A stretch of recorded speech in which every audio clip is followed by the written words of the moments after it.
24 March రాత్రి ఒక incident జరిగింది. దీంట్లో శ్రీ ప్రవీణ్ కుమార్ పగడాల గారని పాస్టర్, వారు హైదరాబాద్ సంబంధించిన వారు మోటార్ సైకిల్ మీద వస్తూ అనుమానాస్పద పరిస్థితుల్లో అక్కడ మరణించడం జరిగింది. ఇది 25వ తారీఖు మార్నింగ్ 8:47కి ఇది డయల్ 112 కాల్ వచ్చింది. ఇట్లా ఒక డెడ్ బాడీ పడి ఉంది ఒక మోటార్ సైకిల్తో పాటు అని చెప్పి ఇన్ఫర్మేషన్ వచ్చింది. ఒక ఇన్ఫార్మెంట్ ఎవరు ఒక ఫోన్ చేసి చెప్పారు. ఆ ఇన్ఫర్మేషన్ మీద అక్కడికి పోలీస్ స్టాఫ్ వెళ్ళి వారిని ఎగ్జామిన్ చేసి అక్కడ సీన్ ఆఫ్ అఫెన్స్కి వెళ్ళి అక్కడ పడి ఉన్న మోటార్ సైకిల్ తర్వాత డెడ్ బాడీని ఎగ్జామిన్ చేయడం జరిగింది. అక్కడ సీన్ ఆఫ్ అఫెన్స్లో దొరికిన ఆ మృతుడి సెల్ ఫోన్ ఆధారంగా ఆ ఫింగర్ ప్రింట్ ద్వారా దాన్ని ఓపెన్ చేసి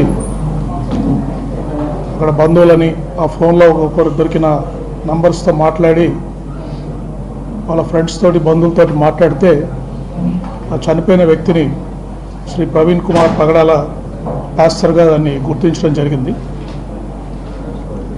తర్వాత ఆ రోజు వారి బంధువులు ఎవరు అందుబాటులో లేకపోవడము, వారిని హైదరాబాద్ వారి స్వస్థలం కావడంతో వారు సాయంత్రం ఇక్కడికి వాళ్ళ బంధువులు వచ్చిన తర్వాత ఆ రోజు కేసు రిజిస్టర్ చేసి నెక్స్ట్ డే మార్నింగ్ వారి బంధువులు ఇంకా వారి ఫ్రెండ్స్ అంతా వచ్చిన తర్వాత మనం ఇంక్వెస్ట్ ప్రొసీడింగ్స్ కండక్ట్ చేశాము.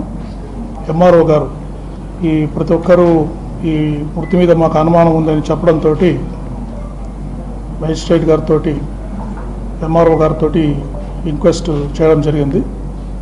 The team of doctors under videography ఇది పోస్ట్ మార్టం కూడా చేయడం జరిగింది. తర్వాత ఈ కేసు వీరి మృతి మీద వారి ఫ్రెండ్స్ కానీ ఇంకా కొంత ప్రజలకు కానీ అనుమానాలు ఉండడం వల్ల దీన్ని చాలా ఇంపార్టెంట్ కేసుగా పరిగణించి ఈస్ట్ గోదావరి ఎస్పీ గారి ఆధ్వర్యంలో ఒక స్పెషల్ ఇన్వెస్టిగేషన్ టీంని దీన్ని దర్యాప్తు చేయడానికి మనము నియమించడం జరిగింది. దానికి కొవ్వూరు డిఎస్పీ దేవకుమార్ గారు, తర్వాత north zone DSP Srikanth, Umamaheswararao, Vijay Kumar, ఇట్లా ఇన్వెస్టిగేషన్లో ఎక్స్పీరియన్స్ ఉన్న ఆఫీస్ అందరినీ కూడా నియమించి దీన్ని దర్యాప్తు స్టార్ట్ చేయడం జరిగింది. అంతేకాకుండా ఈ కేసుని గౌరవ ముఖ్యమంత్రి వర్యులు డైలీ మానిటర్ చేస్తున్నారు. నిన్న కూడా ఎస్పీ ఈస్ట్ గోదావరి తోటి దాదాపు 45 నిమిషాలు వారి కేసుని పూర్తిగా సమీక్షించారు. దర్యాప్తులో ప్రోగ్రెస్ ఏంటి నివేదిక తీసుకున్న తర్వాత త్వరగా వాస్తవాలు తేల్చి ప్రజలందరికీ విషయాలు తెలియజేయాలని చెప్పారు. అంతేకాకుండా మా డీజీపీ గారు ఇతర ఉన్నతాధికారులు కూడా ఈ కేసుని రెగ్యులర్గా ఫాలోఅప్ చేసి అప్పటికప్పుడు దీని మీద ఇన్స్ట్రక్షన్స్ ఇవ్వడం జరుగుతూ ఉంది. సో బేసిక్గా మాకు ప్రిలిమినరీ ఇన్వెస్టిగేషన్ వారు 24వ తారీఖు హైదరాబాద్లో వారు ప్రిలిమినరీగా ఇంతవరకు వారి బంధువులు కానీ తర్వాత వారు రోడ్లో ప్రయాణం చేస్తున్నప్పుడు కొంతమందితో మాట్లాడిన వాళ్ళ ఫ్రెండ్స్ ద్వారా కానీ ఇంకా అందరితోటి మాట్లాడడం జరిగింది.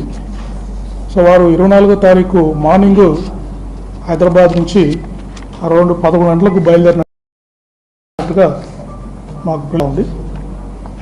తర్వాత అరౌండ్ 1 o'clock అట్లా వారు సౌటుపల్ టోల్గేట్ 1 o'clock సౌటుపల్ టోల్గేట్ పాస్ అయ్యారు. అంటే వరుసగా మనకి సీసీ కెమెరాస్ ద్వారా మనకు లభ్యమవుతూ ఉంది. తర్వాత కొద్దిసేపు ఒక విజయవాడలో మాత్రమే వారు విజయవాడకు వచ్చిన తర్వాత ఒక 3-4 hours వారి మూమెంట్ ట్రాక్ చేస్తున్నాం. వారు ఎక్కడున్నారు విజయవాడలో అనేది దాని మీద ఫర్దర్ ఇన్వెస్టిగేషన్ జరుగుతూ ఉంది. తర్వాత కొంతమూరు పెట్రోల్ బంక్ దగ్గరికి అరౌండ్ 11:30కి రీచ్ అయ్యారు. అరౌండ్ 11:42కి ఈ నయారా పెట్రోల్ బంక్ దగ్గర ఈ ఇన్సిడెంట్ జరిగింది. సో వారి మూమెంట్ అంతా కూడా బయలుదేరినప్పటి నుంచి వారు మరణించేంత వరకు పూర్తిగా ట్రాక్ చేయడం జరుగుతూ ఉంది. విజయవాడలో వారు ఎవరిని కలిశారు, 4 గంటలు ఎక్కడ ఉన్నారు అనేది మాత్రము ఇంకా పూర్తిగా ఒక టీమ్స్ అక్కడ పూర్తిగా దర్యాప్తు చేస్తున్నాయి. విజయవాడ సిటీలో ఉన్న సీసీ కెమెరాస్ని కూడా మేము పరిశీలిస్తున్నాం. తర్వాత ఈ పోస్ట్ మార్టం కూడా ప్రిలిమినరీ పోస్ట్ మార్టం రిపోర్ట్ ఇచ్చారు. దీంట్లో వాళ్ళు పూర్తి ఫైండింగ్స్ మాకు ఇవ్వలేదు. అయితే కొన్ని అబ్రేజన్ ఇంజరీస్ చేతుల మీద బాడీ మీద ఉన్నాయి, అంటే ఏదన్నా రాపుడు గాయాలు ఉన్నాయన్నారు. లాసరేటెడ్ ఇంజరీస్ ఫేస్ మీద ఉన్నాయని చెప్పారు, front side of the face మీద ఉన్నాయని చెప్పారు లాసరేటెడ్ ఇంజరీస్. అయితే ఈ టాక్సికాలజీ రిపోర్టు, ఎఫ్ఎస్ఎల్కి టాక్సికాలజీ రిపోర్టు, ఫర్దర్గా పెథాలజీ కూడా కొన్ని రిపోర్ట్స్ పంపారు. ఎందుకంటే ఒక కాలిన గాయము కాలు మీద ఉంది, అది ఎటువంటి గాయం అని చెప్పడానికి పెథాలజీ కూడా ఈ రిపోర్ట్స్ కోసం పంపడం జరిగింది. సో ఇవన్నీ పూర్తి రిపోర్ట్స్ వచ్చిన తర్వాత ఈ మనము ఇన్వెస్టిగేషన్ అంటే ఎందుకు వారు చనిపోయారనేది పూర్తిగా మనము నిర్ధారించడం జరుగుతుంది.